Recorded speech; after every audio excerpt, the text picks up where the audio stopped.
नमस्कार। जॉनटेक ऑनलाइन के digital platform पर आज हम नई शिक्षा नीति के कुछ खास बातों पर चर्चा करेंगे। हम देखते हैं न्यू एजुकेशन पॉलिसी। हाल ही में 29 जुलाई 2020 को नई शिक्षा नीति जारी की गई है एचआरडी मिनिस्ट्री द्वारा।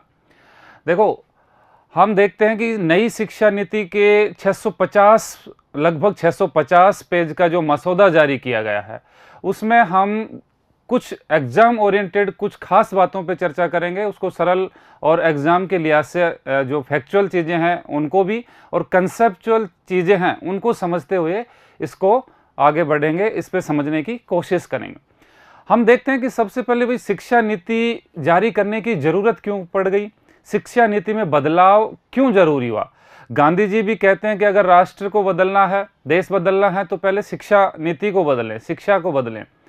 हम देखते प्राचीन भारत से इस शिक्षा नीति का जो लक्ष्य रखा गया वो भी यही है कि ऐसे चरित्रवान युवाओं का निर्माण करना जो राष्ट्र निर्माण और सामाजिक विकास में भागीदार हो सकें। तो इसके लिए हम देखते हैं कि भाई प्राचीन भारत की जो शिक्षा पद्धति थी वो चरित्र निर्माण पे बल देती थी, राष्ट्र निर्माण पे बल देती थी, और इसी का नतीजा था कि हमने उस समय इतनी साइंटिफिक वैज्ञानिक खोजें, हमारे देश में विश्व गुरु कहलाता था। तो वो इसी वजह से उस समय हमने जैसे कण सिद्धांत, शून्य की खोज और शल्य चिकित्सा, चरक और सुश्रुत आप सब समझते हैं। तो वो प्राचीन काल में ही हमारे साइंटिस्ट पैदा हुए, समृद्ध साहित्य था। उसके बाद में आधुनिक भारत और मध्यकालीन भारत की बात करें तो इतना समृद्ध साहित्य तुलनात्मक रूप से प्राचीन भारत से ना तो हमारा साहित्य समृद्ध रहा और ना ही कोई हम अच्छे वैश्विक लेवल के कोई साइंटिस्ट दे पाए, ना ही कोई साइंटिफिक हमने खोजें की। तो क्या हमारा शिक्षा का लेवल गिरता चला गया? जी बिल्कुल। प्राचीन भारत का जो शिक्षा लेवल था वो कंसेप्चुअल बेस्ड था, ठीक है, वोकेशनल व्यावसायिक शिक्षा बेस्ड था और चारित्रिक निर्माण, शिक्षित होने पे फोकस करता था। और उसके बाद में जो अंग्रेजी शिक्षा प्रणाली आई, मैकाले शिक्षा पद्धति, जो केवल और केवल साक्षरता पे बल देती थी, एक क्लर्क पैदा करने वाली शिक्षा पद्धति थी। उसी का नतीजा है कि हम नौकरियों की ओर लग गई। चारित्रिक निर्माण और वोकेशनल शिक्षा का जो प्राचीन हमारा पद्धति थी वो गिरती चली गई, ठीक है। तो शिक्षा पद्धति से आप देखें कि यहीं से कंपैरेटिवली पता चल जाता है कि शिक्षा पद्धति में चेंजमेंट आने से कितना अंतर आ जाता है। प्राचीन समृद्ध था लेकिन बीच में शिक्षा पद्धति चेंज हुई और उसी से हमारा लेवल गिरा, क्योंकि मध्यकालीन में एक भी हमने ऐसा कोई खोज या साइंटिफिक हमारे पास में नहीं है जिस पे हम नाज कर सकें, गर्व कर सकें।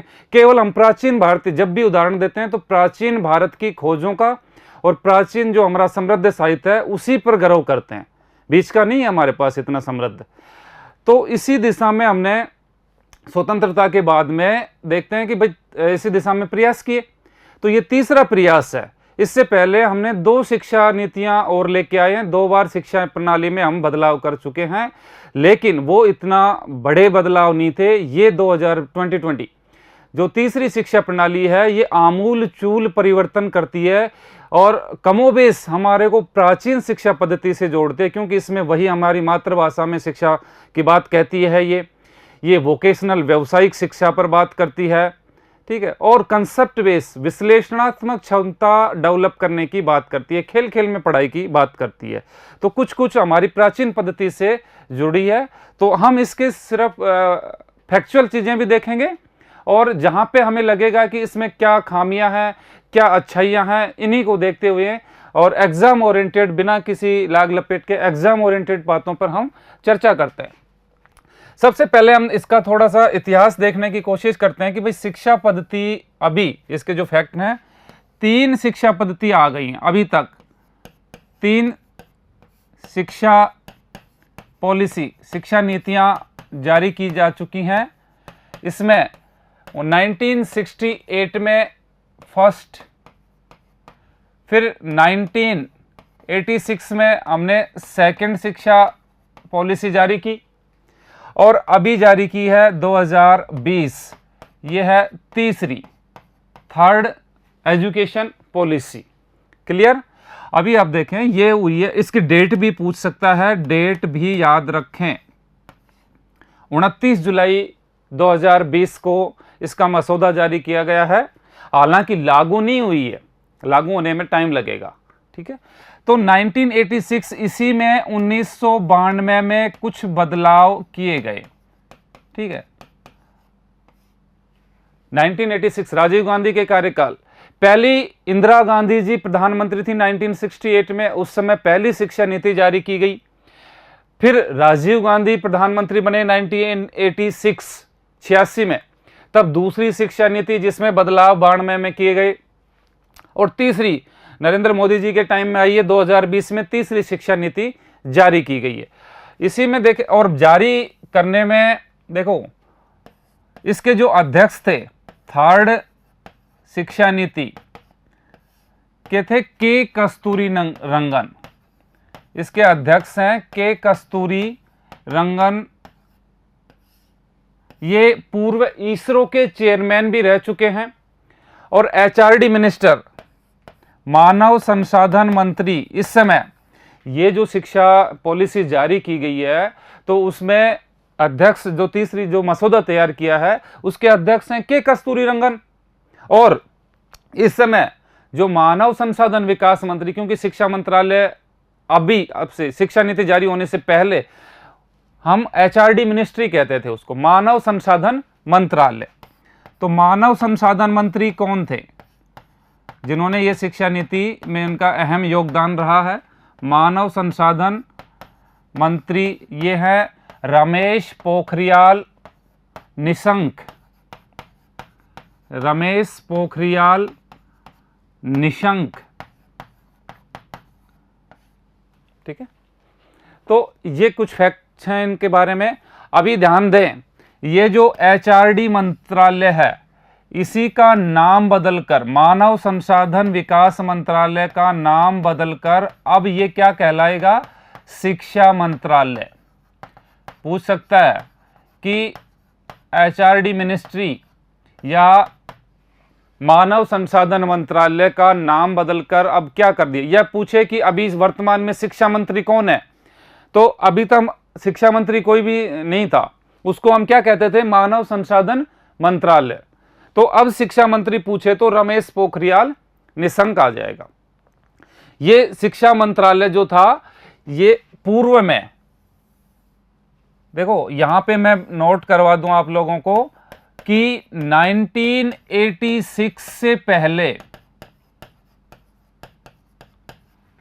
मानव संसाधन विकास मंत्रालय, मानव संसाधन विकास मंत्रालय शिक्षा मंत्रालय ही कहलाता था। क्या कहलाता था? शिक्षा मंत्रालय। दूसरी जब पॉलिसी आई, दूसरी शिक्षा नीति जब आई तो उसमें शिक्षा मंत्रालय का नाम बदलकर 1986 में राजीव गांधी ने इनका नाम बदला, राजीव गांधी। और राजीव गांधी ने इनको बदलकर क्या कर दिया? मानव संसाधन या एचआरडी मिनिस्ट्री, मानव संसाधन विकास मंत्रालय। ठीक है, मतलब कि 86 से पहले शिक्षा मंत्रालय हुआ करता था। फिर 86 में जब दूसरी शिक्षा नीति आई उसमें राजीव गांधी ने शिक्षा मंत्रालय का नाम बदलकर मानव संसाधन विकास मंत्रालय रख दिया। अब उसी मानव संसाधन विकास मंत्रालय का नाम बदलकर 2020 में प्रधानमंत्री ने क्या रख दिया? वापस शिक्षा मंत्रालय रख दिया गया। ठीक है, तो ये हमने कुछ इसके फैक्ट्स देखे हैं। 3 शिक्षा पॉलिसी अब तक आ चुकी हैं 1968 में, 86 में, और इसमें जो जो बदलाव, अभी हम इसका थोड़ा सा बैकग्राउंड देख रहे हैं। अभी 2020 की जो तीसरी शिक्षा पॉलिसी है इसमें हम देखते हैं कि भाई क्या बड़े बदलाव किए गए हैं, और जो आज हमारा टॉपिक जो हम पढ़ेंगे इसमें हम किन किन पॉइंट्स के आधार पे उनका अध्ययन करेंगे। तो देखें कि हम एक तो स्कूली, हम एग्जाम के हिसाब से देखते हैं स्कूली शिक्षा में क्या बदलाव किए गए हैं, इस पॉइंट को देखेंगे। ठीक है ना, स्कूली शिक्षा। दूसरा पॉइंट हमारा होगा हमारे अध्ययन का इस टॉपिक का अध्ययन हम किन किन पॉइंट्स के आधार पे करेंगे। दूसरा हमारा होगा कॉलेज शिक्षा या उच्च शिक्षा, उच्च शिक्षा, इसके आधार पे इसमें देखेंगे। तीसरा पॉइंट्स, कौन कौन से संस्थान इसमें नए बनाए, इंस्टीट्यूशंस क्या बनाए गए हैं, इसमें क्या टेक्निकल बदलाव किया गया है, तकनीकी ऐड की गई है, क्या टेक्निकल इसमें बदलाव किए गए हैं, ठीक है। या फिर इसके बाद में इसके टारगेट्स क्या सेट किए गए हैं, इस शिक्षा नीति में क्या लक्ष्य रखे गए हैं, ठीक है, कौन कौन से लक्ष्य रखे गए हैं। या फिर इसके बीएड या टीचर रिक्रूटमेंट में अध्यापक भर्ती, टीचर रिक्रूटमेंट, अध्यापक भर्ती में क्या बड़े बदलाव किए गए हैं, अध्यापक भर्ती। और लास्ट में हम देख लेंगे इसके पॉजिटिव और इसके नेगेटिव क्या पॉइंट, साथ में भी देखते चलेंगे। तो इन पॉइंट्स के आधार 5-7 पॉइंटों पे हम पूरी शिक्षा नीति को समेटने की कोशिश करेंगे। स्कूली एजुकेशन, हायर एजुकेशन, नए इंस्टीट्यूशंस क्या बनाए गए हैं। देखो क्वेश्चन इन्हीं के बेस पे आता है और आगामी कोई भी एग्जाम, कंपटीशन एग्जाम ऐसा नहीं होगा जिसमें शिक्षा नीति से कोई प्रश्न ना बने, ऐसा संभावना बहुत कम रहेगी। ज़्यादा संभावना ये रहेगी कि न्यू एजुकेशन पॉलिसी का सवाल आगामी कंपटीशंस में जरूर रखा जाएगा। तो इसको थोड़ा, कौन से संस्थान बनाए गए हैं, क्या टेक्निकल बदलाव किए गए हैं और इसमें क्या टारगेट सेट किए गए हैं, और टीचर रिक्रूटमेंट में क्या बड़े बदलाव किए गए हैं, क्या भर्ती होना, अध्यापक भर्ती में क्या क्या बदलाव किए गए हैं और इसके क्या पॉजिटिव पक्ष हैं और क्या नेगेटिव पक्ष हैं। तो सबसे पहले हम इसकी दिशा में आगे बढ़ते हैं, स्कूली एजुकेशन को देखते हैं कि स्कूली शिक्षा में क्या बदलाव किए गए हैं। देखो पहले स्कूली शिक्षा क्या थी और अब स्कूली शिक्षा में क्या बदलाव किए गए हैं, इनको देखते हैं, कंपैरेटिवली देखेंगे हम, ठीक है ना, कि भाई प्रारंभ में क्या था, पूर्व में, और अभी वर्तमान में क्या सिचुएशन है, ठीक है ना। दोनों चीजें क्लियर भी होती जाएंगी और हमारे फैक्ट और कंसेप्ट दोनों चीजें एक साथ क्लियर होंगे। पूर्व में हमारे जो शिक्षा पद्धति स्कूलों में था 10+2 सिस्टम, ठीक है ना, 10+2 सिस्टम था। अभी जो किया गया है बदलाव, बड़ा बदलाव किया गया है, ये है इसमें 5+3+3+4 ये बदलाव किया गया है। ध्यान दे, पूर्व में 10+2 सिस्टम था, अब 10+2 सिस्टम नहीं है, क्योंकि हमारे टाइम पे भी, आप लोगों के भी टाइम पे 10+2 सिस्टम रहा है और अब रहा है 5+3+3+4। आगामी जब ये लागू हो जाएगी तो ये सिस्टम 4 स्टेज, कितना स्टेज हो गया, ये 4 स्टेज प्रणाली होगी, 4 स्तरीय स्कूली शिक्षा हो गई। क्लियर। इसी में आगे बढ़ने से पहले हम देखते हैं कि 2009 में आरटीई एक्ट जारी किया गया। ये 2009 में, आरटीआई नहीं, आरटीई, राइट टू एजुकेशन, शिक्षा का अधिकार एक्ट 2009 में आया। और इस एक्ट में खास बात क्या है कि 6 से 14 वर्ष के बच्चों के लिए, 14 वर्ष के बच्चों को अनिवार्य शिक्षा, बच्चों को अनिवार्य शिक्षा की व्यवस्था की गई है। किस एक्ट के तहत? आरटीई एक्ट के तहत। ये हम क्यों बता रहे हैं? क्योंकि अब इसमें जो बदलाव के, पहले क्या था, 6 साल का बच्चा 18 साल तक पढ़ता था, ठीक है ना, और अभी अब क्या हो जाएगा, इसमें बदलाव होके अब 3 से 18, ये तो पूर्व में था, अभी वर्तमान में RTE act, right to education act के तहत, आगामी जब पूछे सवाल कि आरटीई एक्ट के तहत कितने साल के बच्चों के लिए अनिवार्य शिक्षा की व्यवस्था की गई है, तो 3 से 18 वर्ष के बच्चों की अनिवार्य शिक्षा, कंपलसरी एजुकेशन 3 से 18, ठीक है ना। तो ये आरटीई एक्ट में भी बदलाव किया जाएगा। तो ये हमारा पूर्व में, ये वर्तमान में, ये पोजीशन। अब इनको देखते हैं कि भाई ये 4 स्टेज क्या है। ठीक है, ये तो हम खुद अभी तक जो भी किया 10+2 सिस्टम से ही चल रहा है। अभी ये 5+3+3+4 स्टेज, 4 जो स्टेज वाला प्रणाली है, ये क्या प्रणाली है इसको देखते हुए। ठीक है, एक एक करके देखते हैं फॉर इसको। सबसे पहले 4 स्टेज में फर्स्ट स्टेज, प्रथम स्तर, इसको देखते हैं। फर्स्ट स्टेज, प्रथम स्तर क्या है इसको देख रहे हैं हम। ठीक है ना, 5 ईयर वाले को। फर्स्ट स्टेज में क्या बदलाव किया गया है, क्या चीज है ये फर्स्ट स्टेज? इसी को बोलते हैं फाउंडेशन स्टेज। ठीक है, फाउंडेशन स्टेज या फर्स्ट स्टेज। ठीक है, प्रथम स्तर को, क्योंकि नाम फर्स्ट स्टेज नहीं देगा, वो बोलेगा फाउंडेशन स्टेज कितने साल की है, तो 5 साल की है। फाउंडेशन स्टेज बोल दो। और इसकी मुख्य फीचर्स हम देखते हैं कि क्या है इसमें। फाउंडेशन स्टेज में ये कितने साल की है, 5 वर्ष की फाउंडेशन स्टेज। आप देख रहे हैं 5 साल का है पहला स्टेज, ये फर्स्ट है, फर्स्ट स्टेज, ये सेकंड स्टेज, ये थर्ड। स्कूली शिक्षा में बदलाव को हम देख रहे हैं। ठीक है, तो स्कूली जो शिक्षा में बदलाव हुआ है, फर्स्ट स्टेज फाउंडेशन स्टेज 5 साल की है। इसमें खास बात यह है कि कोई भी एग्जाम नहीं कंडक्ट करवाए जाएंगे, खेल खेल में पढ़ाई।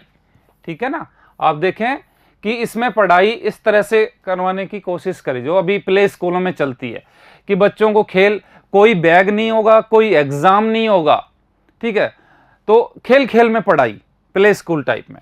तो फर्स्ट स्टेज में ये चीज पे ध्यान दिया गया कि कोई भी एग्जाम कंडक्ट इसमें नहीं करवाया जाएगा। ठीक, और इसमें जो 5 वर्ष का आप देख रहे हो, इसमें 2 भागों में डिवाइड किया गया है, एक 3 वर्ष और एक 2 वर्ष। 3 साल तक तो ये एक तरह से प्ले स्कूल रहेगी, आंगनबाड़ी केंद्रों पे इसकी शिक्षा होगी। ठीक है, आंगनबाड़ी केंद्रों पे 3 साल से 3 मतलब फर्स्ट में एज क्या रहेगी, 5 साल तक। और एडमिशन की बच्चे की उम्र क्या रहेगी इसमें, 3 वर्ष से 5, 8 वर्ष तक का छात्र इसमें पढ़ेंगे। मतलब 3 साल से हम आंगनबाड़ी केंद्र पे बच्चों को डाली आएंगे 3 साल पे। ठीक है, तो 3 साल से 6 साल तक तो रहेगा वो आंगनबाड़ी केंद्रों पे। तब तक उसका कोई भी एग्जाम नहीं होगा, ना ही उसका कोई उसकी क्लास होंगी, कोई क्लास नहीं होंगी, सिर्फ प्ले स्कूल रहेगी। वो खेलने जाएगा, घूम फिर के वापस आ जाएगा, वहां पे आराम से खेलेगा। ठीक है, 6 साल। फिर 2 साल यहां पे फर्स्ट और सेकंड क्लास पास करेगा। ठीक है, समझ में आई कि ये था फाउंडेशन स्टेज। इसमें हम 3 साल के बच्चे का एडमिशन कराएंगे और 5 साल तक फाउंडेशन स्टेज में पढ़ेगा। मतलब 5 3 8 साल तक बच्चा, 3 साल से 8 साल तक, 5 साल हो गए ना, 5 साल, 3 से 8 वर्ष तक रहेगा, यहाँ पे 5 वर्ष रहेगा। अब इसमें 3 साल तक तो वो कोई क्लास पास नहीं करेगा, 3 साल तक तो घूमने जाएगा। फिर अगले 2 वर्ष वो पहली और दूसरी क्लास पास करेगा। ठीक है, तो पहली, फर्स्ट और सेकंड जो क्लास होंगी वो बोली जाएंगी फाउंडेशन स्टेज। 5 साल का हो गया। अब नेक्स्ट उस पे आते हैं, स्तर पे, ये वाले पे, इस पे आते हैं हम। इसको बोलते हैं, एक एक करके हम क्लियर चलते हैं।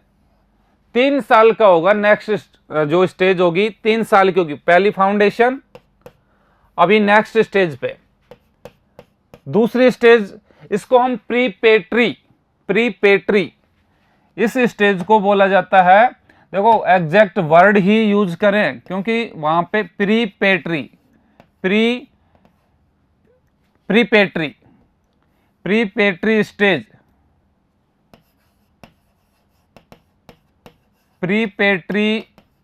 स्टेज, ठीक है। सेकंड स्टेज का नाम है प्रीपेट्री स्टेज, और ये कितने साल की है? ये है 3 वर्ष की, ठीक है। और इसमें क्लास कितने से होंगी? 3 वर्ष की है। बच्चे की आयु कितनी होगी इसमें? बच्चे की एज या छात्र की एज बोल सकते हैं हम इसमें। तो वहां पे 8 साल तक बच्चा पढ़ लिया। अब 9 से 12, 9, 10 और 11, 9 से 11 वर्ष तक का बच्चा इसमें यहां पढ़ेगा। समझ में आई? पहले स्टेज में 3 से 5 साल का रहा, 3 से 8 तक वहां पढ़ेगा वो 5 साल। फिर 8 साल के बाद में 9, 10 और 11, 3 वर्ष यहां पढ़ेगा। किस स्टेज में? प्रीपेट्री स्टेज में, ठीक है ना। और इसमें जो क्लासें होंगी वो कौन कौन सी होंगी? क्योंकि पहली और दूसरी तो पास करके आ गया वो फाउंडेशन स्टेज में, अब नेक्स्ट स्टेज में पहुंच चुका है बच्चा, छात्र, तो वो कौन सी क्लास पास करेगा? इसमें कौन कौन सी? 3rd, 4th और 5th, ठीक है। इसमें तीसरी, चौथी और 5वीं, 3rd, 4th और 5th 3 कक्षाएं इसमें पास करेगा। और यहां पे एग्जाम कंडक्ट करवाए जाएंगे। पहली वाली में एग्जाम नहीं हो रहे थे, यहां पे एग्जाम होंगे, ठीक है ना। और एक खास बात यहां से ये विशेष है, यहां इसमें जो भी पढ़ाई होगी ये होगी मातृभाषा में, मदर लैंग्वेज, मातृभाषा में या मदर लैंग्वेज में पढ़ाई होगी।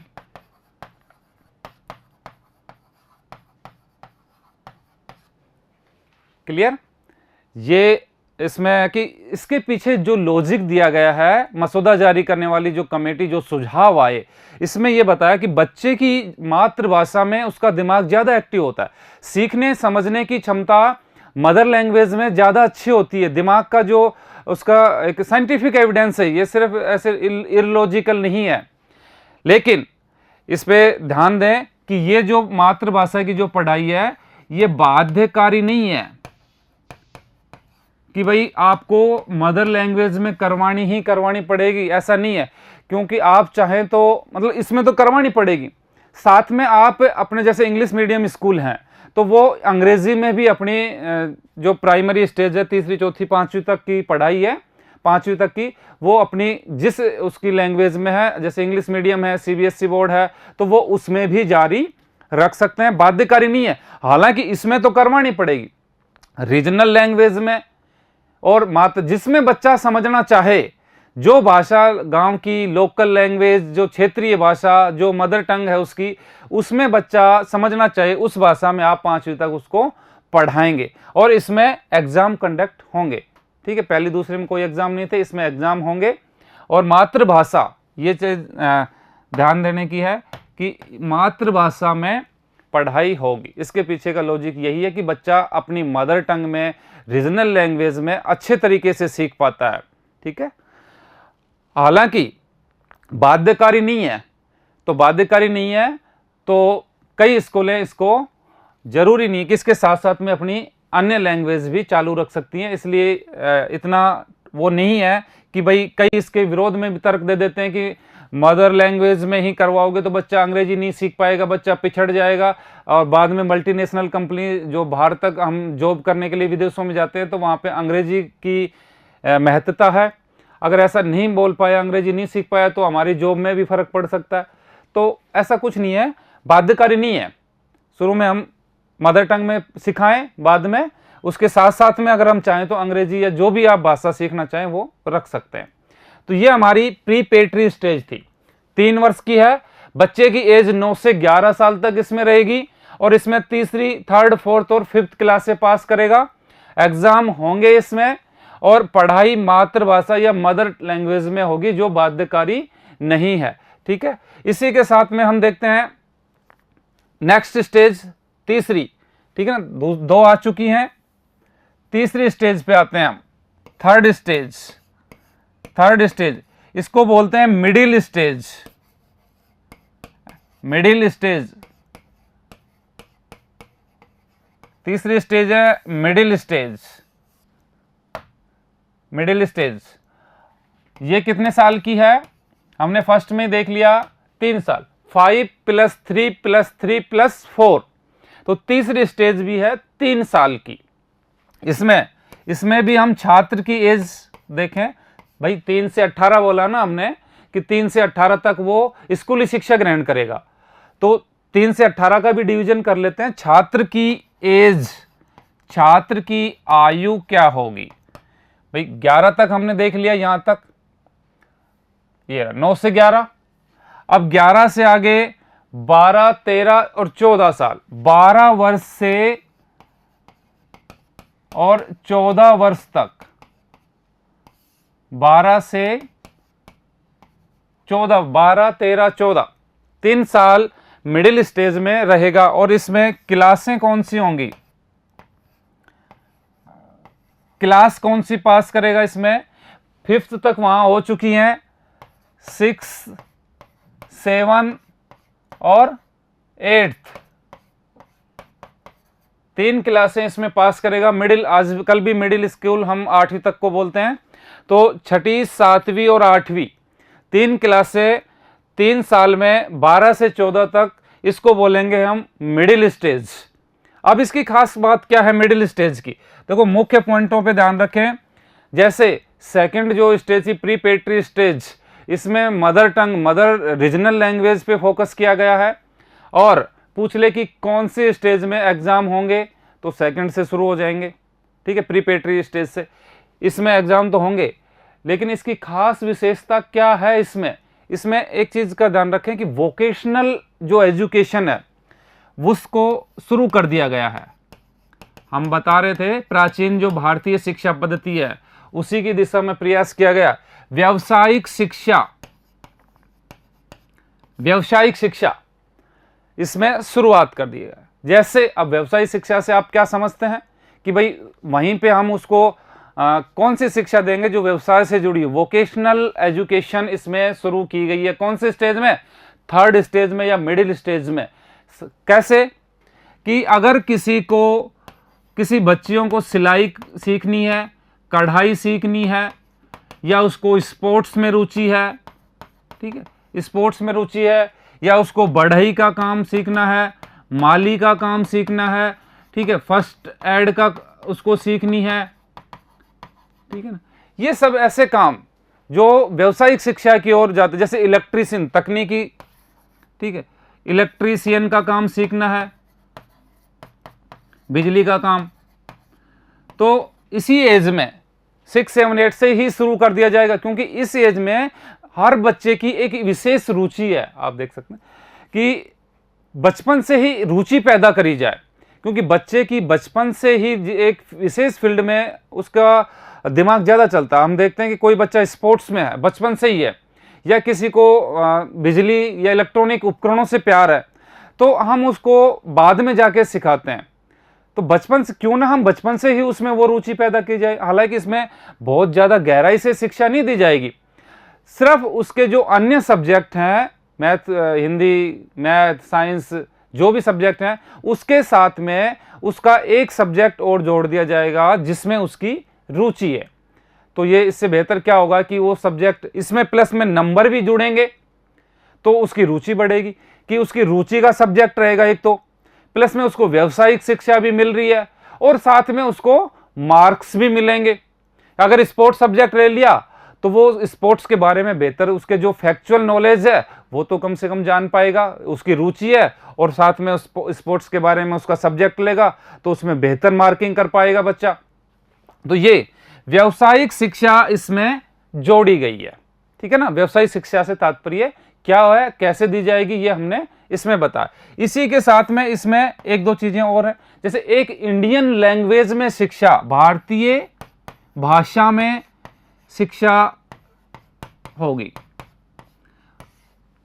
इसमें एक भारतीय भाषा लेना अनिवार्य है, ठीक है। भारतीय भाषा, इंडियन लैंग्वेज, जो भारतीय कॉन्स्टिट्यूशन की भाषाएं हैं, अभी 22 भाषाएं हैं, जैसे मारवाड़ की तो नहीं है, लेकिन जैसे कोई भी है, डोंगरी है, कोंकणी है, मराठी है, पंजाबी है, एक भारतीय भाषा उसमें पढ़ने के लिए इसमें रखी गई है। तीसरी स्टेज में, मिडिल स्टेज में एक भारतीय भाषा का चुनाव करना होगा। Clear? First stage, second stage और थर्ड स्टेज, तीनों स्टेज हम देखते जा रहे हैं। इसी के साथ में अब नेक्स्ट पे चलते हैं। तीसरी स्टेज हो चुकी है, 3 साल की है, छात्र की आयु 12 से 14 रहेगी, क्लासें इसमें 8th तक रहेंगी, 6th to 8th। इसी में व्यावसायिक शिक्षा, जिसमें सिलाई, कढ़ाई, स्पोर्ट्स, बढ़ाई, फर्स्ट एड, जो भी टेक्निकल जो भी चीज़ें हैं सीखना चाहे बच्चा, उसका सब्जेक्ट भी ले सकता है और उसको व्यावसायिक शिक्षा इसमें शुरू कर दी गई है। भारतीय भाषा इसमें ऐड की गई है। चौथी स्टेज, चौथी और अंतिम लास्ट स्टेज की ओर आते हैं हम स्कूली शिक्षा में। फोर्थ स्टेज, इसको बोलते हैं सेकेंडरी स्टेज। सेकेंडरी स्टेज, अब इसको आप सेकेंडरी मतलब 10वीं ना समझें, क्योंकि हमारे उसमें आ चुकी है अभ्यास में कि सेकेंडरी, सीनियर सेकेंडरी मतलब हम 10वीं और 12वीं समझते हैं, ठीक है ना। जबकि सेकेंडरी स्टेज का मतलब है 9th to 12th, 9 से 12। अब जब भी हम सेकेंडरी स्टेज की बात करें तो इसका मतलब आप समझें कि ये नई एजुकेशन पॉलिसी का चौथा चरण है और इसमें हम 9 से 12 स्कूली शिक्षा की बात कर रहे हैं। सेकेंडरी स्टेज का मतलब ये, इसमें 4 साल, 4 ईयर है ये प्लान। इसमें छात्र की एज क्या होगी? छात्र की एज, ठीक है, यहां पे कितनी हो चुकी थी? 14, तो यहां आगे 15 से 18, मतलब 15, 16, 17, 18, 4 साल हो गई ना। 14 साल तक का 8वीं पास कर लिया, अब 15वीं में 9th में आ गया, तो 15, 16, 17, 18। इसमें क्लासें कौन सी रहेंगी? 9th, 10th, 11th और 12th, 4 क्लासें सेकेंडरी स्टेज के अंतर्गत रखी गई हैं। फोर्थ स्टेज है, इसमें 4 क्लासें रखी गई हैं। एज 15 से 18 मतलब 4 साल का प्लान है ये। क्लियर? अब इसमें खास बातें इसके अंतर्गत क्या रखी गई हैं? अभी तक जो हम लेते थे सब्जेक्ट, जैसे हमारे टाइम पे भी ये था कि 10वीं पास करने के बाद में कुछ बच्चे साइंस में चले जाते थे, कुछ बच्चे आर्ट्स में चले जाते थे, कुछ कॉमर्स में चले जाते थे। तो एक डिवीजन हो गया था कि जैसे आर्ट्स वाले आर्ट्स ही पढ़ेंगे, साइंस वाले साइंस ही पढ़ेंगे। और बाद में जाके जैसे किसी को यूपीएससी, आरपीएससी की तैयारी करनी है या कोई अन्य चीज़ करनी है तो वो सब्जेक्ट चेंज भी कर लेते थे। तो एक तरह से जो चीज़ हम बाद में करते थे उसी चीज़ को इसमें पहले ऐड कर दिया गया कि एक खिचड़ी सब्जेक्ट कर दिया। कोई भी बच्चा कुछ भी ले सकता है। 9th से शुरू हो गया, पहले हम 11th से लेते थे, अभी क्या होगा इसमें? नो स्ट्रीम, कि कोई भी स्ट्रीम नहीं है कि आर्ट्स में जैसे फिजिक्स, केमिस्ट्री, मैथ ही होंगे ना, सॉरी साइंस में, ऐसा नहीं है। अब आप लोग मैथ के साथ में कॉमर्स का अकाउंट्स ले सकते हैं, साथ में हिंदी साहित्य भी ले सकते हैं, ठीक है। और आप बायोलॉजी के साथ में संस्कृत ले सकते हैं, और पॉलिटी के साथ में कोई और सब्जेक्ट जैसे मैथ ले सकते हैं। कोई भी कुछ भी ले सकता है जिसमें जिसकी रुचि है। जिसको पॉलिटी अच्छी लगती है पॉलिटी लो, साइंस अच्छी लगती है साइंस लो, कॉमर्स अच्छी लगती है कॉमर्स लो। कोई अब आगे जब से ये लागू हो जाएगा कोई ये नहीं कह सकता कि मैं साइंस से हूँ या ये आर्ट्स से है। सब्जेक्ट बताने पड़ेंगे कि मेरे पास ये सब्जेक्ट रहे और ये सब्जेक्ट से मैंने 12वीं पास किया है। सब्जेक्ट कर दिया, अच्छी बात है। ये जो चीज़ हम बाद में करते थे, क्योंकि हम खुद बीएससी करके और बाद में हमने पॉलिटिकल साइंस या पबएड जैसे भी सब्जेक्ट एग्जाम के अकॉर्डिंग पढ़ने पड़ते हैं, तो क्यों ना उसको पहले ही उसकी रुचि के हिसाब से कर दी। कोई स्पष्ट हार्ड एंड फास्ट डिवीजन नहीं रखा गया। क्लियर? तो नो स्ट्रीम, कोई डिवीजन नहीं है, आप कुछ भी ले सकते हैं, मतलब कोई भी सब्जेक्ट ले सकते हैं, कोई भी सब्जेक्ट चूज कर सकते हैं, किसी भी सब्जेक्ट को आप ले सकते हैं आपकी रुचि के अकॉर्डिंग। ये इसमें रखा गया। एक दूसरा, जैसे सालाना पेपर होते थे हमारे कि एक साल में एग्जाम होते थे, अब क्या कर दिया? सेमेस्टर सिस्टम कर दिया गया। जो बाद में जाके होते थे, सेमेस्टर प्रणाली लागू कर दी जाएगी इसमें, किसमें, सेकेंडरी स्टेज में 9 से 12 तक साल में 6 माह में 2 पेपर होंगे, हर 6 माह में एग्जाम कंडक्ट होंगे। अब कईयों के दिमाग में ये आ रहा होगा कि इसमें बोर्ड होगा कि नहीं होगा। बोर्ड एग्जाम नहीं हटाए गए हैं, बोर्ड एग्जाम होंगे ही होंगे, ठीक है, बोर्ड एग्जाम होंगे, रखे गए हैं। और इसमें आपको सहूलियत भी दी गई है कि बोर्ड एग्जाम, सेमेस्टर सिस्टम है, कि अभी दिमाग में यह है कि सेमेस्टर सिस्टम में बोर्ड कैसे होगा, 6-6 महीने पे, तो बोर्ड एग्जाम जो 6 माह में सेमेस्टर सिस्टम होगा, तो 10वीं और 12वीं में बोर्ड कौन सी में होंगे, 10th और 12th में। तो आप जो भी सेमेस्टर में एग्जाम दें, जिस भी सेमेस्टर में आपके बेहतरीन अंक हो, वो आप रख सकते हैं, ठीक है ना। जौन से सेमेस्टर में आपके बेहतरीन अंक हो, वो मार्कशीट आप रख सकते हैं। तो थोड़ा सिस्टम को लिबरल किया गया है, बच्चे को सहूलियत दी गई है कि आप जैसा चाहें वैसा पढ़ें, आपकी जिस फील्ड में रुचि है वैसी फील्ड में पढ़ें। और आप एक साथ नहीं पढ़ सकते, क्योंकि सभी लोग लास्ट एग्जाम टाइम में पढ़ते हैं, महीना 2 महीना, तो पूरे साल मस्ती मारते हैं।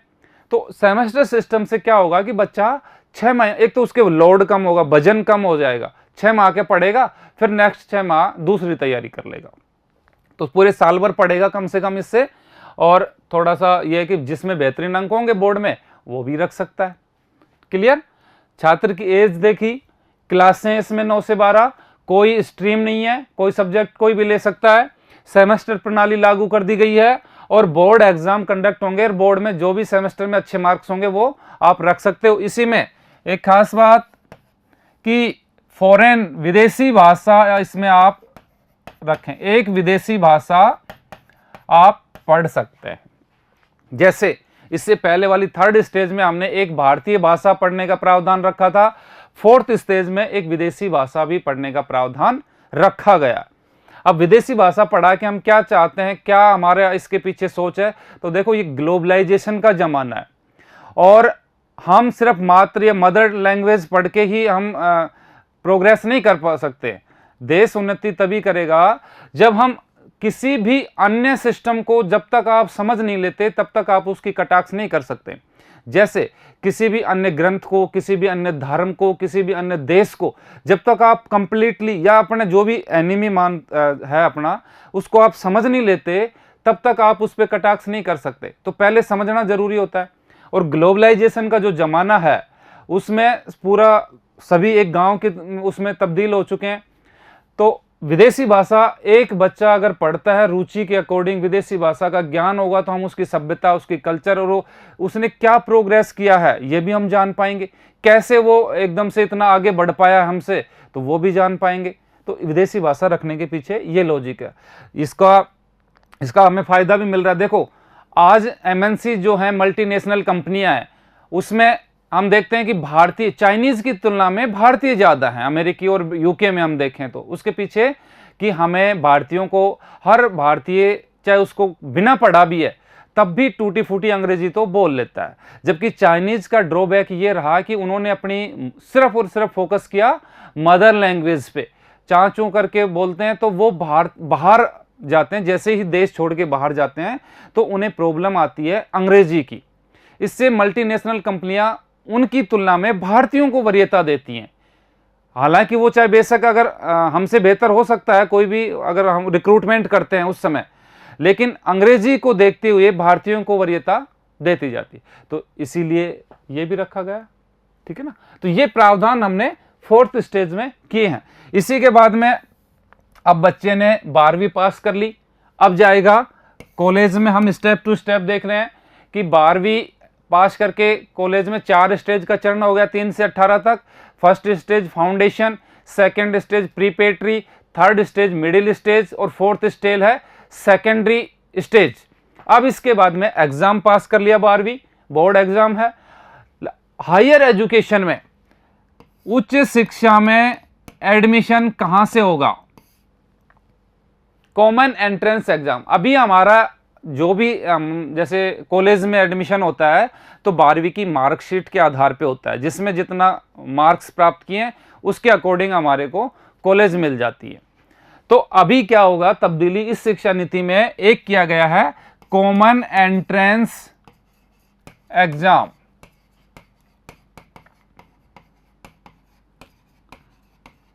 कॉमन एंट्रेंस एग्जाम सीईई, और ये क्या होगा, ये उच्च शैक्षणिक संस्थानों में, हायर जो एजुकेशनल इंस्टीट्यूट हैं, हायर एजुकेशनल इंस्टीट्यूट, उच्च शैक्षणिक संस्थान, इनमें प्रवेश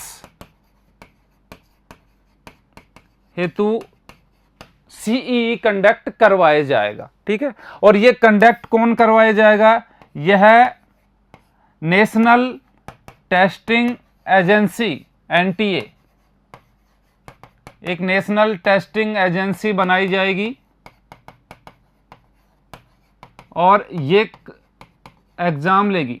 और क्या कब लेगी है, यह वर्ष में 2 बार एग्जाम लेगी, वर्ष में 2 बार, मतलब साल में 2 बार 6-6 महीने पे एग्जाम कंडक्ट कराए जाएंगे।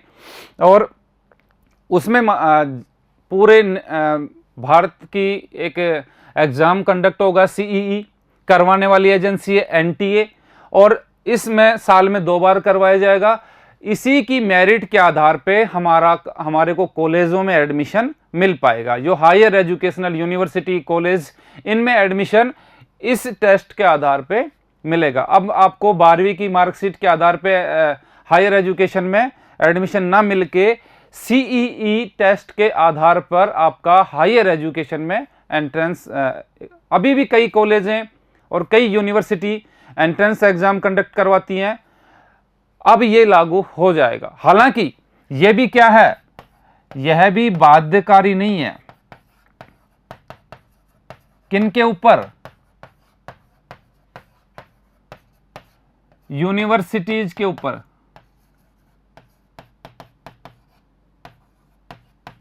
मतलब अगर कोई यूनिवर्सिटी अपना स्वयं का एग्जाम लेना चाहिए, वो चाहती है कि मैं तो अपना खुद का एग्जाम कंडक्ट करवाऊं के और फिर मेरे यहाँ पे एंट्रेंस एग्जाम कंडक्ट करवाएगी और फिर उसमें एनरोल्ड करेगी, नामांकन करेगी, तो वो करवा सकती है। इसको ना करके वो अपना स्वयं का भी करवा सकती है। तो ये ड्रॉबैक है, क्योंकि कोई भी यूनिवर्सिटी अपना खुद का रेवेन्यू क्यों छोड़ेगी, उससे रेवेन्यू प्राप्त होता है, तो इसको बाध्यकारी करना चाहिए, हमारा ये सुझाव है। क्योंकि या तो फिर यही रखें या फिर आप स्वायत्तता देंगे, बाध्यकारी नहीं रखेंगे तो कई जो बड़ी यूनिवर्सिटीज हैं वो नहीं मानेंगी। ठीक है ना, तो सीईई एक रखा गया है जिसमें हमारा हायर एजुकेशन में एडमिशन हो पाएगा, उच्च शैक्षणिक संस्थानों में हमारा प्रवेश होगा इसके आधार पे। क्लियर, तो ये तो थी हमारी स्कूली एजुकेशन से संबंधित हमारा नई शिक्षा प्रणाली में क्या बदलाव किए गए। अब इसी तरह हम देखते हैं हायर एजुकेशन में, क्योंकि अब हमारा प्रवेश किस में हो चुका है, हायर एजुकेशन में। तो हायर एजुकेशन में हम देखते हैं कि क्या बदलाव किया गया, कि पूर्व में क्या सिस्टम था और अभी हायर एजुकेशन में क्या बदलाव किया गया। पहले हम क्या करते थे पूर्व में, और अभी वर्तमान में क्या हायर एजुकेशन में बदलाव किए गए हैं। पहले क्या था, बीए, बीएससी या बीकॉम ऐसे बोला जाता था, अब ये समाप्त हो, क्योंकि स्ट्रीम ही नहीं है। आपने पढ़ा 9 से 12 कोई स्ट्रीम नहीं है, मतलब आप ये कैसे कह सकते हैं, हो सकता है हिंदी के साथ में किसी ने बायोलॉजी ले रखी हो तो उसको बीए बोलेंगे या बीएससी, तो ये अब बीए बीएससी नहीं होगा, वो सिर्फ ग्रेजुएट होगा। कोई भी व्यक्ति ऐसे नहीं कहेगा कि मैंने बीएससी की है या बीकॉम किया है, अब वो सिर्फ क्या होगा, ग्रेजुएट होगा। ठीक है, तो बीए, ये चीजें समाप्त कर दी गई है।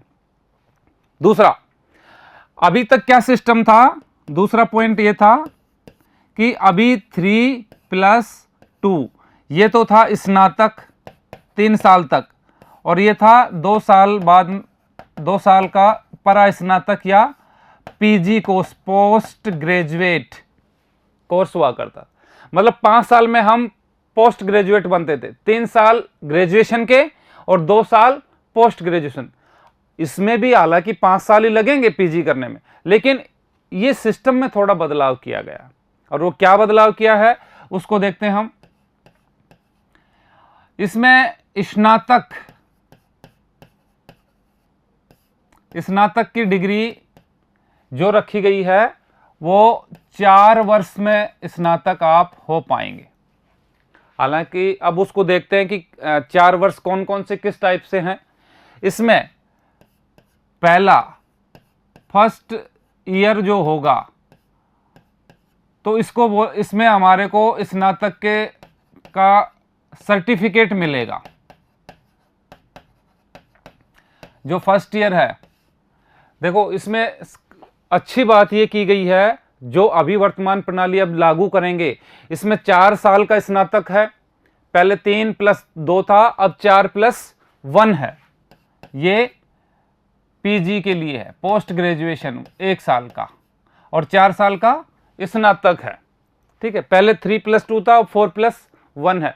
और इसमें भी थोड़ा थोड़ा एक एक जब हम देखेंगे सब चीज समझ में आएगी कि भाई कैसे किया गया है। सर्टिफिकेट देने की जरूरत कहां पड़ रही है कि भाई पहले री एंट्री इसमें की गई है। देखिए आप कि पहले अगर हम 3 साल का स्नातक कोर्स कर रहे हैं और अगर हमने बीच में छोड़ दिया तो दोबारा से अगर हम करना चाहें 5 साल बाद में अगर हम दोबारा करना चाहें तो दोबारा से हमारे को वापस फर्स्ट ईयर करना पड़ेगा। ठीक है ना। और अभी क्या किया गया है, अगर आप फर्स्ट ईयर सेकेंड ईयर 2 साल बाद में चले जाते हैं तो दोबारा अगर वापस लौटते हैं 10 साल बाद में, आपकी आर्थिक स्थिति इतनी मजबूत नहीं है कि हम 2 साल बाद में जॉब ढूंढ लेते हैं और 10 साल बाद में हमें लगता है कि हमें पढ़ना चाहिए, तो फिर आप 2 साल तक आपने जो पहले पढ़ लिया वो लैप्स नहीं होगा, उससे आगे आप शुरू कर सकते हैं। तो री एंट्री की व्यवस्था इसमें शानदार की गई है। पहले क्योंकि उसमें सर्टिफिकेट मिल जाएगा आपको, अगर आपने फर्स्ट साल एग्जाम दिए तो आपको स्नातक सर्टिफिकेट बोले जाओगे आप, फिर चाहे आप छोड़ दें कोई फर्क नहीं पड़ा, आपके पास में सर्टिफिकेट आ गया 1 साल का। और इसमें सेकेंड वर्ष में इसमें आपको डिप्लोमा मिल जाएगा। ठीक है ना, सेकेंड वर्ष में आपको डिप्लोमा मिल जाएगा। थर्ड वर्ष में आपको डिग्री स्नातक डिग्री मिल जाएगी और 4 साल में स्नातक कहलाएगी। तीसरे इसमें आपको रिसर्च स्नातक बोला जाएगा, रिसर्च स्नातक या रिसर्च ग्रेजुएट। ठीक है ना, यह है 4 साल का पूरा। फर्स्ट साल में सर्टिफिकेट, सेकंड में डिप्लोमा, थर्ड में डिग्री और 4 में रिसर्च स्नातक बोले जाओगे आप। ठीक है ना। इसके बाद में आप पीजी में एडमिशन ले लेते हैं या परास्नातक में। तो ये चीज आप ध्यान दें, कईयों के दिमाग में ये आ रहा होगा कि सर अगर हमें कंपटीशन एग्जाम देने हैं, कंपटीशन एग्जाम में हमारे को अप्लाई करना है तो उसमें लिखा होगा कि स्नातक अनिवार्य है। जैसे आरएस का एग्जाम ही देते हैं तो उसमें स्नातक लिखेगा, तो किसको मानेंगे हम स्नातक, 3 साल के या 4 साल? हालांकि स्नातक यहीं से हो जाए। कंपटीशन एग्जाम देने के लिए आपको 3 साल भी दे सकते हैं। 3 साल की डिग्री लेने वाला कंपटीशन एग्जाम में बैठ सकता है। क्लियर। हालांकि 4 साल करने के बाद में आपको एमए सिर्फ 1 साल ही करना पड़ेगा। अगर आपने 3 साल की डिग्री लेके फिर एमए करना चाहें तो फिर एमए आपको 2 साल में करना पड़ेगा।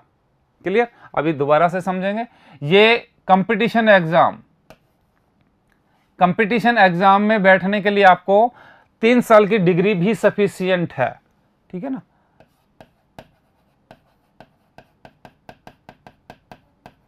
कंपटीशन एग्जाम में अगर आप बैठते हैं तो आपकी 3 साल अगर आपने कर रखा है तो वो उसके लिए अप्लाई कर सकते हैं। ठीक है। अब इसमें 2 चीजें हो गई, परास्नातक या पोस्ट ग्रेजुएशन आप करना चाहें। अगर आपने ये आप डिग्री स्नातक में ले रखी है, आपने स्नातक आपके पास में डिग्री है तो आप पीजी 2 वर्ष में करेंगे। ठीक है ना। अगर आपने सिर्फ 3 साल तक का ही स्नातक किया है तो आप 2 वर्ष में पीजी कर पाएंगे, क्योंकि 1 साल ये करेंगे और फिर 1 साल पीजी। और आप रिसर्च स्नातक हैं तो 1 वर्ष में आप पीजी कर लेंगे, पोस्ट ग्रेजुएशन कर लेंगे। पोस्ट ग्रेजुएशन 1 साल का कर दिया गया है 4 साल वाले के लिए। क्लियर? तो लगभग आप देखेंगे तो 5 ही हो गई, 5 में ही पूर्व में था, 5 में ही अब है। सिर्फ फायदा ये हुआ है इसमें कि इसमें री एंट्री व्यवस्था है।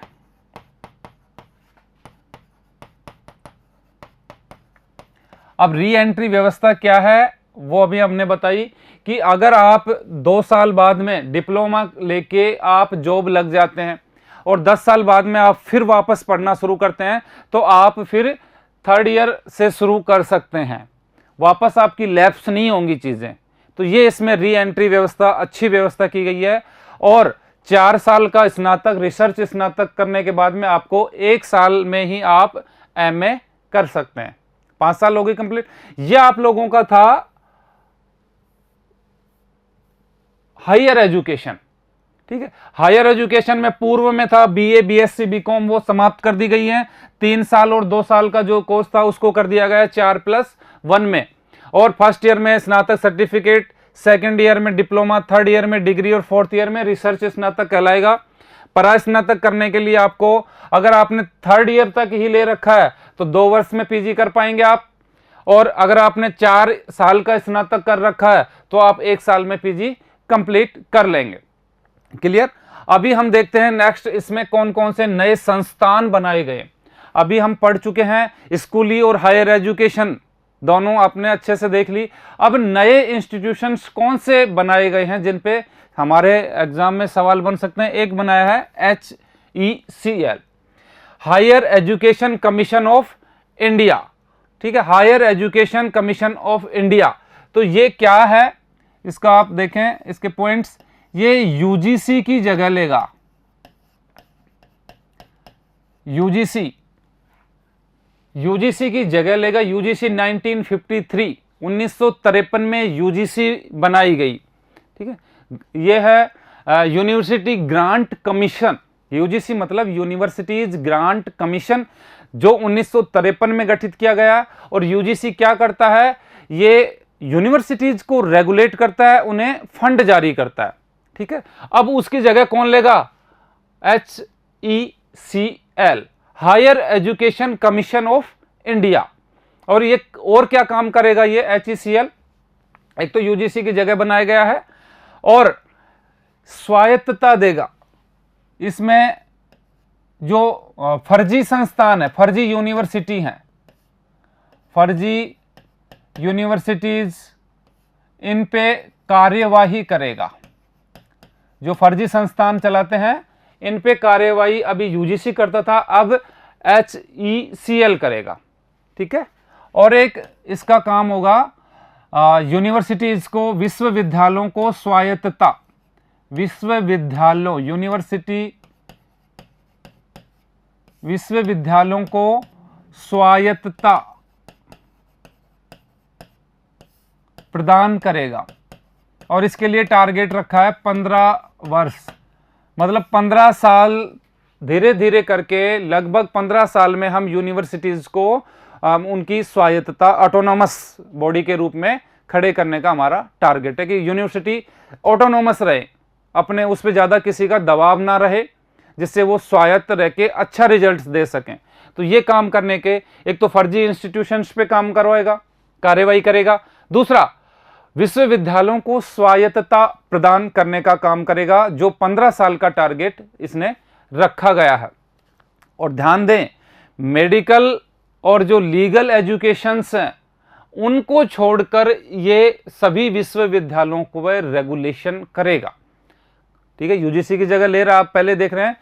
लेकिन ये कई बार ये पूछ ले कि निम्न में से किन किन यूनिवर्सिटीज का रेगुलेशन करेगा ये HECL, तो ध्यान दें, ये लॉ कॉलेज, लॉ और मेडिकल जो यूनिवर्सिटीज हैं उनका रेगुलेशन ये नहीं करेगा। किन किन का, law and medical universities, medical शिक्षा को छोड़कर अन्य शैक्षणिक, अब अन्य जो भी यूनिवर्सिटीज हैं, यूनिवर्सिटीज का रेगुलेशन करेगा, विनियम करेगा। क्लियर? तो ये काम किसका है? HECL का। यूजीसी की जगह लिया गया है, फर्जी इंस्टीट्यूशंस यूनिवर्सिटीज पे कार्रवाई करेगा। दूसरा, लॉ एंड मेडिकल शिक्षा को छोड़कर अन्य सभी का रेगुलेशन करेगा। ठीक है, और स्वायत्तता प्रदान करने का भी इसको जिम्मेदारी सौंपी गई है, जो 15 साल का टारगेट इसको दिया गया है। दूसरा, NRF नेशनल रिसर्च फाउंडेशन बनाया गया है, रिसर्च को बढ़ावा देने के लिए, क्योंकि रिसर्च में इंडिया का जो उच्च हायर एजुकेशन है, रिसर्च में मतलब उनका रिजल्ट अच्छा नहीं है, तो रिसर्च को बढ़ावा देने के लिए हमने NRF, जिसका अध्यक्ष कौन होंगे? प्रधानमंत्री। यहां पे ऐसे पूछा जा सकता है कि NRF के अध्यक्ष कौन होंगे, तो भारतीय जो भी प्रधानमंत्री होंगे वो NRF के अध्यक्ष होंगे। और एक बनाया है राष्ट्रीय शिक्षा आयोग। राष्ट्रीय शिक्षा आयोग, इसका कार्य क्या होगा?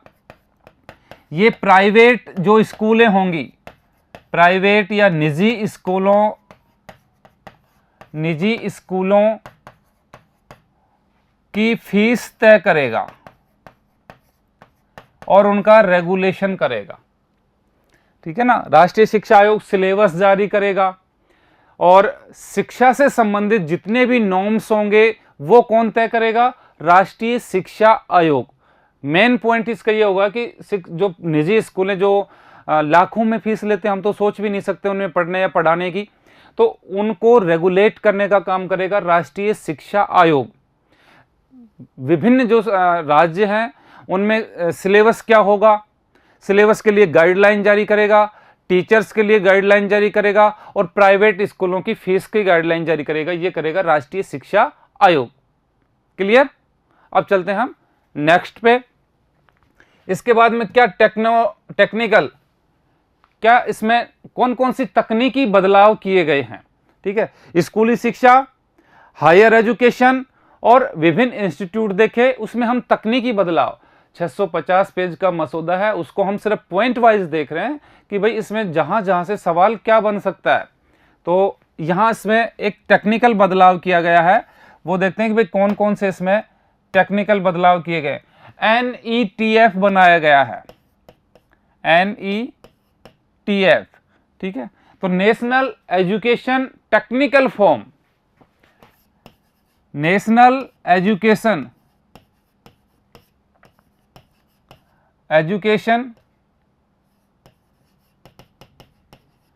टेक्निकल फोरम, राष्ट्रीय तकनीकी शिक्षा मंच, राष्ट्रीय तकनीकी शिक्षा मंच, तकनीकी शिक्षा मंच। टेक्निकल फॉर्म के लिए राष्ट्रीय तकनीकी शिक्षा मंच बनाया गया है एक। ठीक है, इसी में एक दिव्यांग मित्र, ठीक, दिव्यांग फ्रेंडली एजुकेशन फॉर्म, दिव्यांग मित्र शिक्षा मंच,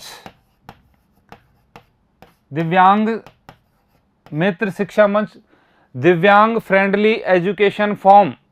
और भाई इसका काम क्या होगा कि दिव्यांग जैसे स्कूलों में, कॉलेजों में दिव्यांगों के लिए, दिव्यांग मतलब अपाहिज या पैरालिसिस जो है, उनके लिए ऐसी टेक्निकल हेल्प, उनको सहायता प्रदान करना जिससे उनको पढ़ने में आसानी हो, उनके लिए सहूलियत, चढ़ने के लिए, आने जाने के लिए। ठीक है, क्लासरूम, उनकी लेबोरेटरी इसी तरीके से डिज़ाइन की जाए कि उन्हें बहुत आसानी हो, तो इसके लिए दिव्यांग मित्र शिक्षा मंच का बनाया गया। इसी में कौन और क्या क्या किए गए हैं? इसके अलावा एक ई कंटेंट इन वेरियस लैंग्वेज, ठीक है ना, ई कंटेंट, ई कंटेंट से मतलब कि सामग्री, इलेक्ट्रॉनिक सामग्री। अभी ये कोरोना की देन है कि ये शायद बाद में जोड़ी गई है, बाद में ध्यान में रखते हुए, क्योंकि शिक्षा में जो जो अब आप बदलाव देख रहे हो, क्योंकि अभी ऑनलाइन स्टडी चल गई है, तो ऑनलाइन कंटेंट उपलब्ध करवाया जाएगा कि कोई बच्चा अपने घर पे बैठ के पढ़ सके। ठीक है, तो उसके लिए सारा कंटेंट ऑनलाइन ई कंटेंट उपलब्ध रहे, ठीक है, ऐसी व्यवस्था हो। ये सब बाद में जो भी टेक्निकल चीजें जोड़ी गई हैं, लगता है कि ये कोरोना को देखते हुए बाद में ऐड की गई होंगी ऐसी चीजें, अदरवाइज पहले टेक्नोलॉजी पे इतना फोकस नहीं रहता था। ठीक है ना। ई कंटेंट उपलब्ध करवाया जाएगा इसके तहत। और क्या किया गया है, और ऑनलाइन एग्जाम कंडक्ट करवाए जाएंगे, ऑनलाइन एग्जाम जिससे बच्चों को अभ्यस्त हो चुके हैं। और वर्चुअल आभासी प्रयोगशालाएं, वर्चुअल लैब,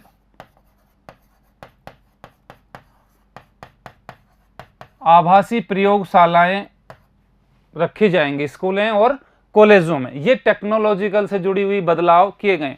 आभासी प्रयोगशाला से आप क्या समझते हैं कि भाई हमें, जैसे मान लो हमें डीआरडीओ की कार्यविधि समझनी है, या हमें कुडनकुलम या राजस्थान के रावत बाटा का जो परमाणु संयंत्र है इसकी कार्यवाही समझनी है, तो उसको हम वर्चुअल प्रयोगशाला, मतलब हम क्लासरूम में बैठे बैठे ही हमारे को वर्चुअल उसमें दिखा दिया जाए कि ऐसे इसमें एटम्स, इसमें यूरेनियम डाला जाता है, ऐसे इसमें जो भी रिएक्शन एक्शन होता है और ऐसे बिजली बनाई जाती है। तो बच्चे को कमोबेश लगभग वो सारा सिस्टम समझ में आ जाएगा वर्चुअल लेबोरेटरी के अंतर्गत ही। अगर वो वहां पे विजिट भी करेगा तो लगभग सेम सिस्टम होगा। तो इसको हम कहते हैं आभासी प्रयोगशाला, कि क्लासरूम में आप उसको बैठे बैठे उसको वर्चुअल उसका दर्शन करवा दें, वहीं पे उसका ले जाके दिखाया जा सके और वीडियो ऑडियो के थ्रू उसका सारी क्रियाविधि समझाई जा सके। ठीक है। तो ये इसमें टेक्नोलॉजिकल बदलाव हैं। NETF नेशनल राष्ट्रीय तकनीकी शिक्षा मंच बनाया गया है, दिव्यांग मित्र शिक्षा मंच बनाया गया है, ई कंटेंट उपलब्ध करवाया जाएगा, ऑनलाइन एग्जाम कंडक्ट करवाए जाएंगे, और आभासी प्रयोगशाला या वर्चुअल लेबोरेटरी, जिससे बच्चों का ज्ञान का लेवल बढ़ सके और समझ विकसित हो सके। ठीक है। इसी के साथ में हम देखेंगे टीचर अध्यापक भर्ती परीक्षा में क्या बड़े बदलाव किए गए। अब अध्यापकों की जो भर्ती है, देखो इसमें बीएड जरूरी है, तो बीएड का जो कोर्स होगा अभी इसमें 2 साल का है। जैसे राजस्थान में 2 साल का है, हम राजस्थान से हैं इसलिए 2 साल का बीएड का एग्जाम पहले 1 साल का हुआ करता था। तो अभी इसमें इस नई एजुकेशन पॉलिसी, क्योंकि सारी की सारी एजुकेशन पॉलिसी की जो रीड है, जो एक्सेल है, जो धुरी है, वो टीचर हैं। अगर टीचरों के ढर्रे में बदलाव नहीं किया गया तो पूरी एजुकेशन पॉलिसी ही कोलैप्स कर जाएगी। तो इसमें बीएड में जो 12वीं के बाद में अगर कोई बीएड करना चाहिए, भाई पहले अभी ऐसा सिस्टम धीरे धीरे आ रहा है कि 12वीं के बाद में अगर कोई चाहता है कि मैं अपना कैरियर एजुकेशन फील्ड में बनाना है, मुझे तो गुरुजी बनना है, तो वो 12वीं के बाद में 4 ईयर 4 साल में बीएड प्रोग्राम में एडमिशन ले सकता है। अपने ग्रेजुएशन भी कर लेगा, साथ में बीएड भी कर लेगा। 4 ईयर साथ में, उसी के साथ में सब्जेक्ट रखे जाएंगे उसके बीएड के। तो 12वीं के बाद में 4 ईयर बीएड प्रोग्राम में, जिसमें स्नातक भी हो जाएगा और बीएड भी हो जाएगा। इसी के साथ में अगर 12वीं के बाद में ना करके वो चाहता है कि भाई मुझे स्नातक के बाद में करना है, ठीक है, अगर स्नातक रिसर्च स्नातक के बाद में करना है, ठीक है, तो इसको कितने साल में, 1 साल में, 1 वर्ष में उसकी बीएड हो जाएगी। और अगर पोस्ट ग्रेजुएशन या परा स्नातक बोलते हैं इसको, परा स्नातक के बाद में अगर बीएड करना चाहे तो भी 1 साल की बीएड हो जाएगी। क्लियर। 12वीं के बाद में बीएड 4 साल की, ये थोड़ा आसान चीजें कर दी गई हैं। और स्नातक के बाद में अगर बीएड 4 साल का, बात वही है। अभी भी अगर हम ग्रेजुएशन 3 साल में करें, 2 साल बीएड में, तो 5 साल लग जाती हैं।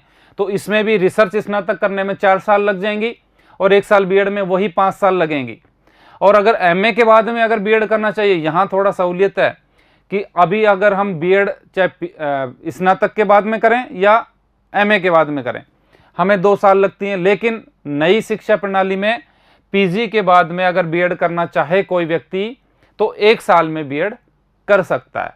तो ये तो था अध्यापकों में बीएड। अभी इसमें ध्यान दें, टेट में कोई बदलाव नहीं किया। Teacher eligibility test, TET teacher eligibility test जो होता है, इसमें मतलब ये होगा ही होगा। हालांकि इसमें ये चीज कर दिया गया है कि पूर्व में क्या था, 8वीं तक के टीचर टेट एग्जाम के थ्रू लगते थे। अभी क्या कर दिया गया, वर्तमान में 10वीं के टीचर भी टेट अनिवार्य है। मतलब सेकंड ग्रेड, 10वीं में सेकंड ग्रेड लगते हैं, तो सेकंड ग्रेड के टीचरों के लिए भी अभी टेट देना अनिवार्य है। पहले क्या था, सिर्फ थर्ड ग्रेड टीचर ही टेट देते थे, अब सेकंड ग्रेड टीचर भी टेट देंगे। तो ये बदलाव इसमें टेट किया गया। बीएड में कुछ बदलाव किया है, टेट में बदलाव किया गया है। अभी आप लोगों की बीएड भी हो गई, टेट भी हो गया। अब रिक्रूटमेंट, भर्ती, टीचर की जो भर्ती होगी, इसमें साक्षात्कार जोड़ दिया, इंटरव्यू जोड़ दिया गया है, ठीक है ना। अब ये चीज थोड़ी सी दिक्कत करने वाली चीज है। कैसे, क्योंकि ये भाई भतीजावाद को पैदा करेगी, साक्षात्कार, इंटरव्यू। क्योंकि इंटरव्यू में ये ऐसा तो है नहीं कि कोई भी व्यक्ति समाज में रहता है और समाज के नियम और रेगुलेशन, समाज के ताने बाने से दूर अछूता नहीं रह सकता। तो साक्षात्कार इस यहाँ स्टेज में लगाने की कोई जरूरत नहीं थी। क्यों, क्योंकि जब आप बीएड करवा रहे हो, 4 साल बीएड में लगवा रहे हो और पीजी के बाद में 1 साल में आप बीएड कोर्स करवा रहे हो, तो उस बीएड में आप क्या करवा रहे हो, बीएड का मतलब यही होता है कि आप उसको ये टेस्ट कर रहे हो कि वो टीचर बनने लायक है या नहीं। तो उस समय आप उसका इंटरव्यू लें, उसकी क्लासें देखें, उसका विजुअल, ऑडियो, वीडियो जो भी देखना चाहें उस समय देखें। उस समय आप ऐसी व्यवस्था करें जिससे अच्छे से उसका रेगुलेशन हो, अच्छे से वॉच हो सके, एग्जाम अच्छे से कंडक्ट कराएं। और अगर जो लायक नहीं है टीचर के, तो वहीं आप फेल करें उसको। बीएड की डिग्री देने के बाद में फिर आप उसको टेस्ट कर रहे हो कि हम आपका साक्षात्कार लेंगे, आपसे पढ़वा के देखेंगे, आपकी वीडियो रिकॉर्डिंग करवा के देखेंगे, तो वो चीज़ गलत है। क्योंकि आप यहाँ देखें, बीएड प्रोग्राम के दौरान ये चीज़ देख लें तो ज़्यादा बेहतर होगा यहाँ की बजाय, ठीक है। तो ये बीएड में बदलाव था। इसी के बाद में अगर हम देखें, कॉलेज बंद हो जाएंगे। जो केवल बीएड कॉलेज कोर्स चलाती थी, केवल बीएड कोर्स चलाती थी, जो बीएड कोर्स वाली कॉलेज हैं, ये बंद हो जाएंगी। क्योंकि बीएड अब किसके साथ हो सकेगा, आप ग्रेजुएशन के साथ कर सकते हैं, पीजी के साथ कर सकते हैं। जो सामान्य कॉलेज हैं वही बीएड कोर्स आपको अवेलेबल करवाएंगी। तो जो केवल बीएड कॉलेज थी वो बंद हो जाएंगी। क्लियर। ये तो था टीचर भर्ती से संबंधित कुछ बदलाव। क्या बदलाव किया, 12वीं के बाद में 4 साल, स्नातक के बाद में 1 साल और पीजी के बाद में भी 1 साल में बीएड कर सकते हैं। टेट में पहले 8वीं तक के टीचरों के लिए टेट अनिवार्य था, अब सेकंड ग्रेड या 10वीं के टीचरों के लिए भी टेट अनिवार्य है। और इसमें इंटरव्यू रख दिया गया है, वीडियो रिकॉर्डिंग करवाई जाएगी, उसके बाद में उसका भर्ती की जाएगी और केवल बीएड कोर्स करवानी कॉलेजें बंद हो जाएंगी। इसी में आप देखेंगे कि क्या टारगेट सेट किए गए हैं। कुछ न्यू एनईपी, नई एजुकेशन पॉलिसी में क्या क्या टारगेट सेट किए गए हैं। तो मुख्य हम टारगेट देखें कि कौन से 2025 तक, ठीक है। इसमें क्या किया गया है, एक टारगेट रखा गया है 2025 तक। ये देखो यहां से सवाल उठा लेता है। 2025 तक प्राइमरी, प्राथमिक स्तर तक या 5वीं तक का जो प्राइमरी लेवल है, प्राथमिक स्तर तक 100% शिक्षा और नामांकन, 100% नामांकन करने का लक्ष्य रखा गया, है। नई एजुकेशन पॉलिसी में 2025 तक 100% नामांकन का लक्ष्य रखा। मतलब कि अगर आपके जो भी पढ़ने वाले बच्चे हैं उनको कम से कम 5वीं तक का, सभी को 100% को 5वीं तक उनको साक्षरता दें और उनका एनरोल्ड करवाएं, ठीक है। ये इसमें लक्ष्य कब तक, ये ध्यान दें, एज साल जरूर रखें 2025 तक। इसी में हमने PTR, प्यूपिल टीचर रेशो, PTR ये कितना रखा गया है, तो ये 30:1, मतलब 30 स्टूडेंट्स पे एक टीचर होना चाहिए, इसे कहते हैं PTR, पीपल टीचर रेशियो कितना रखा गया है, 30:1। इसी के अलावा और देखें तो हम GER, ग्रोस एनरोल्ड, जो भी रेशियो, ग्रोस एनरोल्ड रेशियो,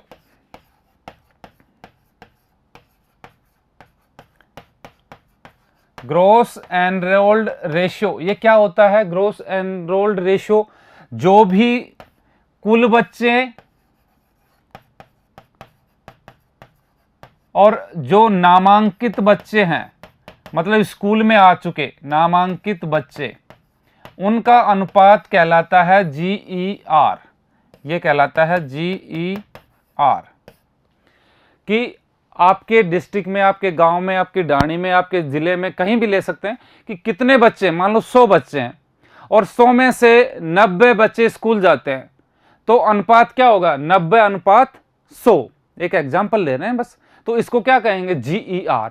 ठीक है, तो पहले तो हम ये बता दें कि GER, ग्रोस एनरोल्ड रेशियो, होता क्या है। अब हम देखेंगे कि GER का क्या टारगेट हमने रखा है। तो 2035 और 2030 का हमने टारगेट सेट किया है GER का। ठीक है, 2030 तक सेकेंडरी स्टेज, 2030 तक सेकेंडरी स्टेज तक 100% GER का टारगेट रखा है। इससे क्या समझे आप कि 2030 तक सेकेंडरी स्टेज तक 100% बच्चों को हम एनरोल्ड करवाएंगे। ग्रोस एनरोल्ड मतलब उसको नामांकित या स्कूल तक लेके आएंगे 2030 तक। इससे मतलब सेकेंडरी से मतलब आप 10वीं ना समझे, मैंने पहले कहा सेकेंडरी स्टेज मतलब 12वीं, कि 2030 तक 12वीं कक्षा तक सभी को हम पढ़ाएंगे। मतलब जो बच्चे हमारे पास आ गए वो बीच में पढ़ाई ना छोड़ें, सभी बच्चों को 12वीं तक ले जाएं। जितना हमारे पास एनरोल्ड हुआ है वो बीच में ना छोड़ के 100 के 100 12वीं तो पास करें ही करें। ठीक है, सेकेंडरी स्टेज मतलब 12वीं।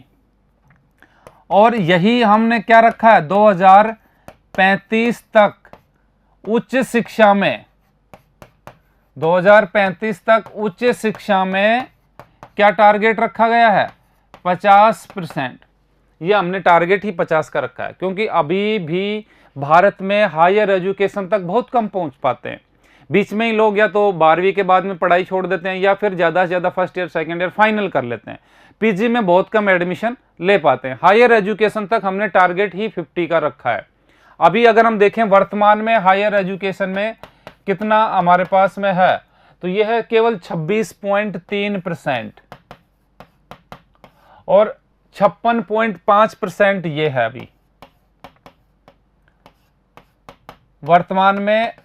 स्कूली शिक्षा में 12वीं तक का जो GER है वो 56.5, इसको हमने कितना 100% करने की बात कही है।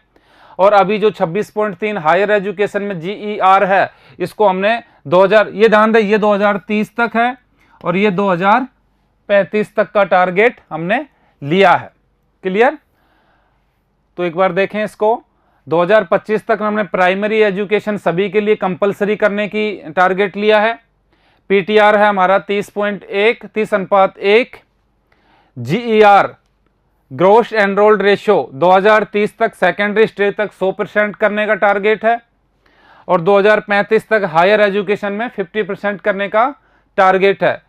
इसी में हम देखते हैं इसके अब क्या पॉजिटिव और क्या इसके नेगेटिव है। तो पॉजिटिव में इसकी बात करें हम, तो इसमें जो GDP का 6% रखने की बात कही है, एक ये पॉजिटिव पक्ष है। जो अभी तक केवल 4 पॉइंट समथिंग चल रहा है, हम अपनी जीडीपी का केवल 4% शिक्षा पे खर्च कर रहे हैं, वो भी अभी करने लगे हैं। इसको बढ़ा के हम 6% करने की बात करी गई है। इसका मतलब यह है कि शिक्षा पे ज़्यादा खर्च करेंगे तो इसके रिजल्ट्स भी बेहतर मिल पाएंगे। हालांकि ये पहली शिक्षा नीति के टाइम भी हमने कही थी कि 6% रखेंगे, वो हमने कभी भी अचीव नहीं कर पाए। देखते हैं कि अब की बार कितना अचीव कर पाते हैं। तो 6% का टारगेट लिया है हमने, ये अच्छी बात है, इसका प्लस पॉइंट है, हम इसके अच्छी बातों पे फोकस कर रहे हैं। दूसरा, इसमें विदेशी यूनिवर्सिटीज को हम छूट दे रहे हैं। विदेशी जो विश्वविद्यालय हैं, विदेशी यूनिवर्सिटीज, उनको भारत आने की सहूलियत दी गई है। ये चीज़ें हम 2005 से जब मनमोहन सरकार थी, मनमोहन सरकार के समय में ही विदेशी यूनिवर्सिटीज़ को भारत में आने का मसौदा तैयार हुआ था। हालांकि उसमें हमने सिक्योरिटी मनी रख दी थी। उसमें हमने क्या रखा, 50 करोड़, जो भी विदेशी यहाँ पे आएगा यूनिवर्सिटी, वो 50 करोड़ रुपए जमा करवाएगी।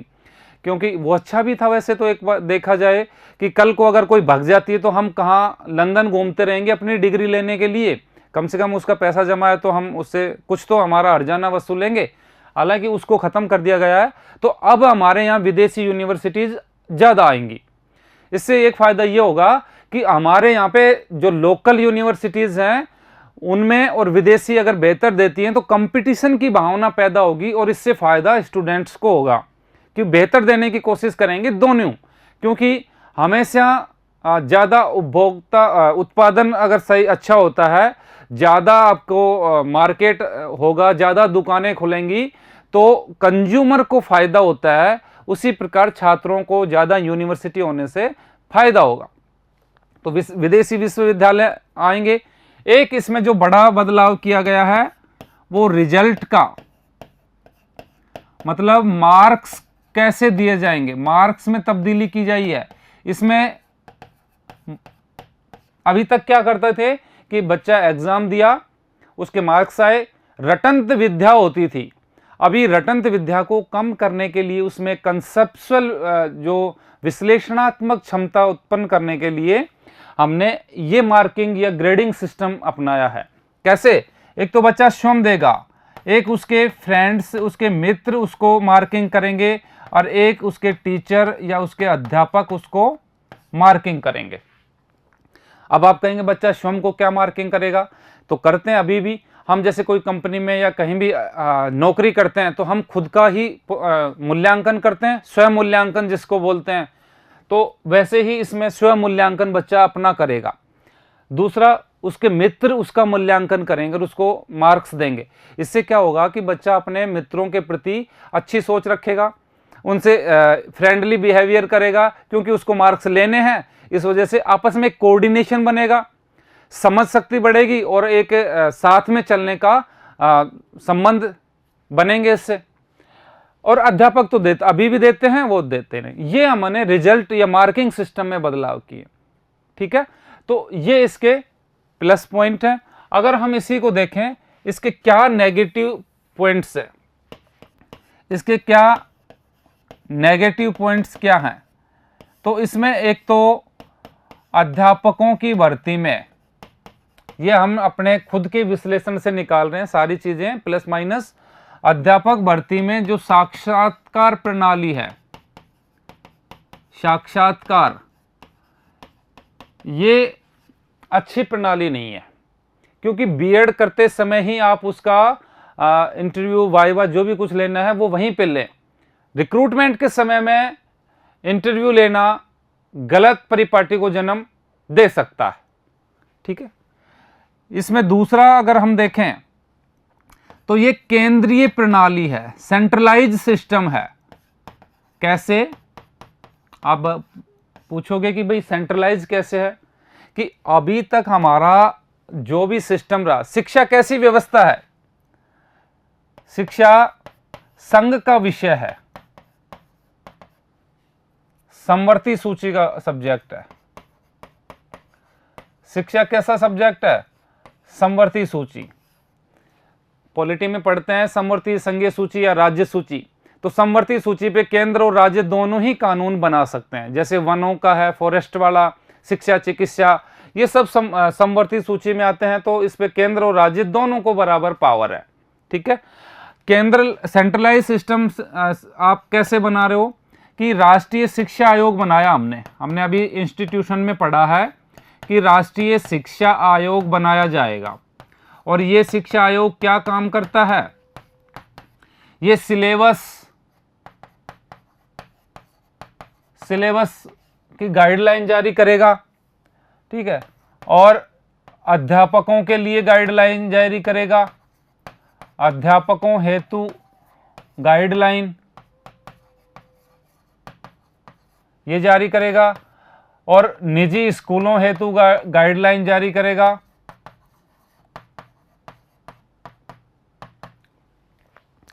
तो सिलेबस एक गाइडलाइन होगी, अध्यापकों के लिए गाइडलाइन होगी, तो कौन जारी करेगा, राष्ट्रीय शिक्षा आयोग।